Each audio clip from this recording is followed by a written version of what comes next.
Hello friends, आज हम पढ़ने वाले हैं राष्ट्रीय महिला आयोग। ठीक है, चलिए टॉपिक को स्टार्ट करेंगे। फ्रेंड्स, इस टॉपिक को हम 4 बिंदुओं में कंप्लीट करेंगे, जिसमें हम सबसे पहले पढ़ेंगे परिचय, दूसरा पॉइंट हमारा होगा संरचना, तीसरा होगा कार्य और चौथा पॉइंट होगा अन्य महत्वपूर्ण तथ्य। ठीक है, तो चलिए स्टार्ट करेंगे। सबसे पहले देखेंगे राष्ट्रीय महिला आयोग का परिचय। पहला पॉइंट है, राष्ट्रीय महिला आयोग एक सांविधिक निकाय है।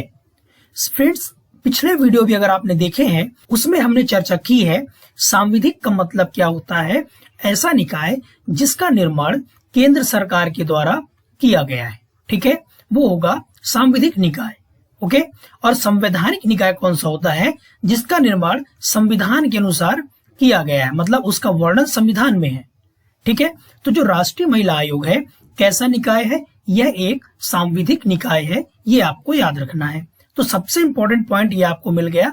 ऐसा एग्जाम में पूछा जा सकता है, राष्ट्रीय महिला आयोग कैसा निकाय है? संवैधानिक है, सांविधिक है, तो ये आपको याद रखना, ये सांविधिक निकाय है। दूसरा पॉइंट है, इसका गठन राष्ट्रीय महिला आयोग अधिनियम 1990 के तहत किया गया है। याद रखिए फ्रेंड्स, राष्ट्रीय महिला आयोग अधिनियम कब बना? 1990 में। तो आपको इसमें यही याद रखना है, जो हमारा राष्ट्रीय महिला आयोग है उसका निर्माण किस अधिनियम के तहत किया गया है? तो राष्ट्रीय महिला आयोग अधिनियम 1990। इंपॉर्टेंट है, याद रखिएगा। थर्ड पॉइंट है हमारा, इसका नोडल मंत्रालय कौन सा है? तो महिला एवं बाल विकास मंत्रालय। इसको भी आपको याद रखना है, कॉमन सेंस की बात है ये। नोडल मंत्रालय क्या होगा? महिला एवं बाल विकास मंत्रालय। फोर्थ पॉइंट है, आयोग को सिविल न्यायालय की शक्ति प्राप्त है। आयोग को, जो राष्ट्रीय महिला आयोग है, उसको सिविल न्यायालय की शक्ति प्राप्त है। तो ये आपको याद रखने पॉइंट। ठीक है, हमने परिचय में क्या क्या देखा? तो ये जो राष्ट्रीय महिला आयोग है एक सांविधिक निकाय है। इसका गठन राष्ट्रीय महिला आयोग अधिनियम 1990 के तहत किया गया है। इसका नोडल मंत्रालय महिला एवं बाल विकास मंत्रालय है और आयोग को सिविल न्यायालय की शक्तियां प्राप्त हैं। ठीक है, तो ये हमारा परिचय हो गया। चलिए अब पढ़ेंगे हम दूसरे पॉइंट की तरफ, वो होगा संरचना। संरचना में आप सबसे पहले देखेंगे स्थापना। स्थापना याद रखिएगा फ्रेंड्स, 31 जनवरी 1992 को की गई। राष्ट्रीय महिला आयोग की स्थापना कब की गई? 31 जनवरी 1992 को राष्ट्रीय महिला आयोग अधिनियम 1990 के तहत। ठीक है, तो ये सन और डेट बहुत इंपॉर्टेंट है, याद रखिएगा। इसकी स्थापना किसके द्वारा की गई? तो हमने परिचय में इसके बारे में बात की है, तो केंद्र सरकार के द्वारा स्थापना की गई है। ठीक है, चलिए अब बात करेंगे कार्यकाल की। तो जो राष्ट्रीय महिला आयोग है उसके जो अध्यक्ष और सदस्य का कार्यकाल होता है वो 3 वर्ष या 65 वर्ष तक होता है। ठीक है, अध्यक्ष या सदस्यों का कार्यकाल कितना होता है? 3 वर्ष या 65 वर्ष तक राष्ट्रीय महिला आयोग के अध्यक्ष सदस्य का कार्यकाल। ओके, आगे बढ़ेंगे, नियुक्ति की बात करेंगे। तो नियुक्ति इनकी केंद्र सरकार के द्वारा की जाती है, ये आपको याद रखना है। और जो राष्ट्रीय महिला आयोग अधिनियम है उसकी धारा 3 के तहत इनकी नियुक्ति की जाती है। याद रखिएगा, जो राष्ट्रीय महिला आयोग के अध्यक्ष और सदस्य हैं उनकी नियुक्ति कौन करता है? तो केंद्र सरकार करती है। किस धारा के तहत करती है? तो धारा 3 के तहत। ठीक है, अब आगे बात करेंगे त्यागपत्र की। तो जो राष्ट्रीय महिला आयोग के अध्यक्ष और सदस्य होते हैं वो अपना त्यागपत्र केंद्र सरकार को देते हैं। ठीक है, तो ये आपको याद रखना है। फिर हटाया किसके द्वारा जाता है इनको? केंद्र सरकार के द्वारा, धारा 4 के तहत। ये आपको याद रखना है। देखिए, नियुक्ति कौन कर रहा है? केंद्र सरकार कर रही है। त्यागपत्र किसको दे रहे हैं? केंद्र सरकार को दे रहे हैं। हटा कौन रहा है इनको? केंद्र सरकार। मतलब इसमें सब कुछ केंद्र सरकार के द्वारा ही किया जा रहा है। ठीक है, और जो हटाया जाना है इनका केंद्र सरकार के द्वारा किस धारा के तहत? तो राष्ट्रीय महिला आयोग अधिनियम जो है उसकी धारा 4 के तहत इनको हटाया जाता है, जबकि नियुक्ति धारा 3 के तहत की जाती है। ठीक है, ये याद रखना आपको। फिर प्रधान कार्यालय, हेडक्वार्टर कहाँ इनका? तो नई दिल्ली में है, याद रखिएगा। और एक ऐसा आयोग है, तो यह एक बहुसदस्यीय आयोग है। अभी आगे हम अध्यक्ष सदस्य की बात करने वाले हैं। तो ये आपको याद रखना है।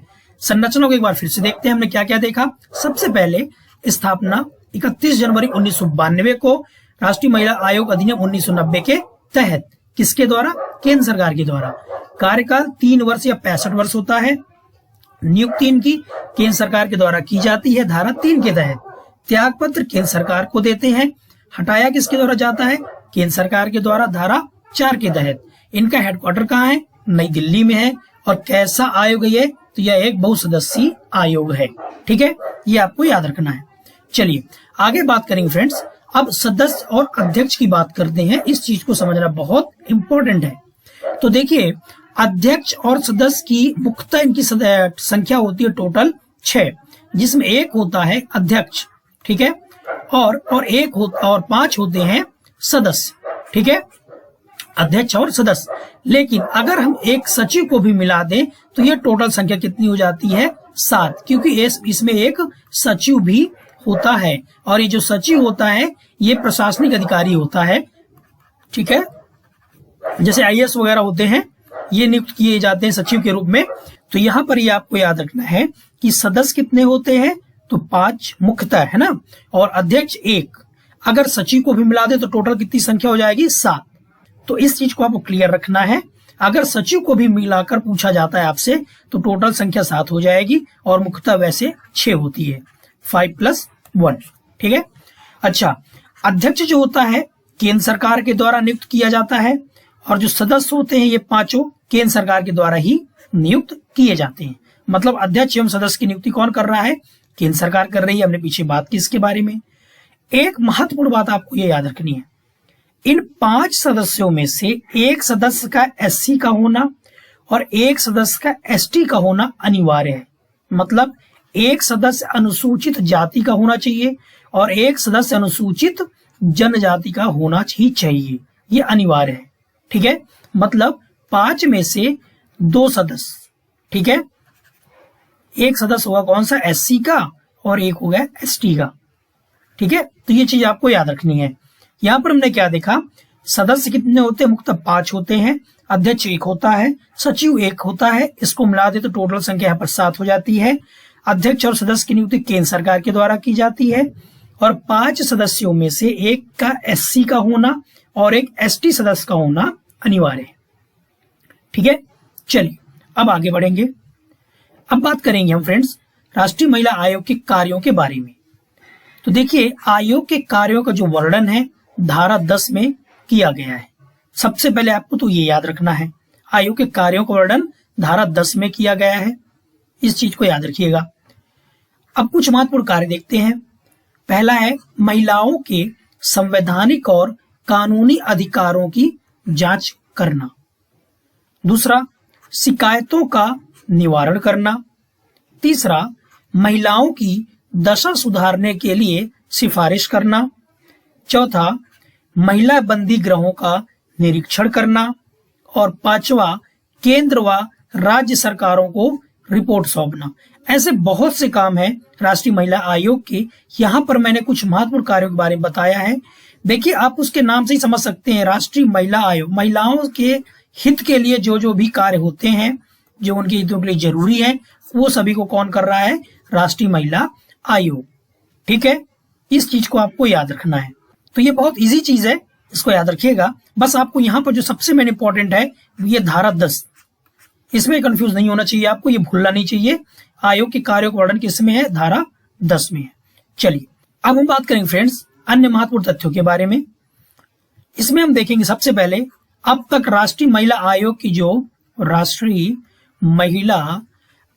जो अध्यक्ष रहे हैं उनके बारे में। सबसे पहले जयंती पटनायक राष्ट्रीय महिला आयोग की अध्यक्ष रही, पहली। मोहिनी गिरी दूसरी। फिर तीसरी विभा पार्थसारथी। चौथी रही अध्यक्ष डॉक्टर पूर्णिमा आडवाणी। 5वीं अध्यक्ष रही गिरिजा व्यास। 6वीं रही ममता शर्मा। 7वीं रही ललिता कुमार मंगलम। और 8वीं रही रेखा शर्मा। यहाँ पर एक महत्वपूर्ण बात आप याद रखिएगा, जो रेखा शर्मा जी हैं, जो कि वर्तमान में राष्ट्रीय महिला आयोग की अध्यक्ष हैं, इनका ये जो है 9वें नंबर की अध्यक्ष है। ठीक है, क्या कौन सा क्रम की? 9वें नंबर की, आपको ये याद रखना है। गिरिजा व्यास ने 2 बार पद को संभाला है। ओके, तो ये चीज आपको याद रखनी है। जयंती पटनायक पहली राष्ट्रीय महिला आयोग की अध्यक्ष, मोहिनी गिरी, विभा पार्थसारथी, पूर्णिमा आडवाणी, गिरिजा व्यास जो 2 बार रही, ममता शर्मा, ललिता कुमार मंगलम, और 9वीं क्रम की और वर्तमान में जो अध्यक्ष है वो है रेखा शर्मा। ठीक है, तो ये आपको अध्यक्ष की सूची याद रखनी है, बहुत ज्यादा नाम नहीं है, इसलिए इन सबको आप याद रखिएगा। तो अब हम बात करेंगे फ्रेंड्स मध्य प्रदेश राज्य महिला आयोग के बारे में। तो चलिए स्टार्ट करते हैं। सबसे पहले देखेंगे गठन। 23 मार्च 1998 को मध्य प्रदेश राज्य महिला आयोग का गठन किया गया है। मध्य प्रदेश राज्य महिला आयोग अधिनियम 1995 की धारा 3 के तहत, बहुत इंपॉर्टेंट है, जो मध्य प्रदेश का राज्य महिला आयोग है उसका गठन 23 मार्च 1998 को किया गया है। और किस अधिनियम के तहत? तो मध्य प्रदेश राज्य महिला आयोग अधिनियम 1995 के तहत। और किस धारा के तहत? तो धारा 3 के तहत। ये याद रखेंगे, बहुत इंपॉर्टेंट है।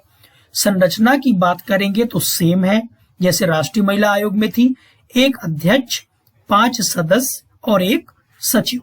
ठीक है, मुख्यालय कहाँ है? तो मुख्यालय भोपाल में है।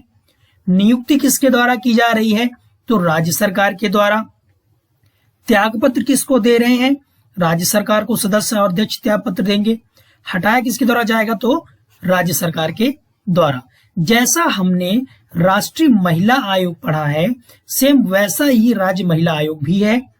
अब देखिए वहां पर नियुक्ति केंद्र सरकार के द्वारा की जा रही थी, तो यहाँ पर राज्य सरकार के द्वारा की जा रही है। त्यागपत्र केंद्र सरकार को दे रहे थे तो राज्य में राज्य सरकार को देंगे। हटा रहा तो वहां पर केंद्र सरकार, यहाँ पर हटाएगी राज्य सरकार। बिल्कुल सेम है ये। वहां पर भी अध्यक्ष 1, सदस्य 5 और एक सचिव, यहाँ पर भी सेम वैसा ही है। तो ये चीज आपको याद रखनी है। तो हमने क्या क्या देखा यहाँ पर? 23 मार्च 1998 को मध्य प्रदेश राज्य महिला आयोग की स्थापना की गई। मध्य प्रदेश राज्य महिला आयोग अधिनियम 1995 के तहत, धारा 3 के तहत। ठीक है, ये याद रखेंगे। एक नोट फ्रेंड्स देख रहे हैं आप यहाँ पर, आयोग के अध्यक्ष को मंत्री तथा सदस्यों को राज्य मंत्री का दर्जा प्राप्त है। याद रखिएगा, जो राज्य महिला आयोग, मध्य प्रदेश राज्य महिला आयोग का अध्यक्ष है उसको मंत्री का दर्जा प्राप्त है, और जो सदस्य होते हैं उन्हें राज्य मंत्री का दर्जा प्राप्त होता है। ठीक है, ये आपको याद रखना है। चलिए आगे बढ़ेंगे। अब हम बात करेंगे फ्रेंड्स मध्य प्रदेश राज्य महिला आयोग की अध्यक्ष सूची के बारे में। सबसे पहले आप देख रहे हैं कृष्णकांत तोमर, ये भी जो है तो राज्य महिला आयोग के अध्यक्ष रहे। उपमा राय, लता वानखेड़े, और जो वर्तमान में है वो है शोभा ओझा। ये है शोभा ओझा जी, ये वर्तमान में मध्य प्रदेश राज्य महिला आयोग की अध्यक्ष है।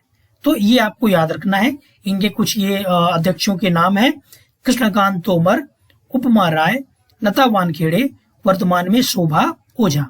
ठीक है, तो फ्रेंड्स ये हमने आज देखा राष्ट्रीय महिला आयोग प्लस मध्य प्रदेश राज्य महिला आयोग। ठीक है, इसी के साथ हमारे टॉपिक समाप्त होता है। अगर आपको वीडियो पसंद आया हो तो वीडियो को लाइक कीजिएगा, ज्यादा से ज्यादा शेयर कीजिएगा, चैनल को सब्सक्राइब कीजिएगा, साथ ही बेल आइकन को प्रेस कर दीजिएगा ताकि वीडियो की नोटिफिकेशन सबसे पहले आपको प्राप्त हो। धन्यवाद।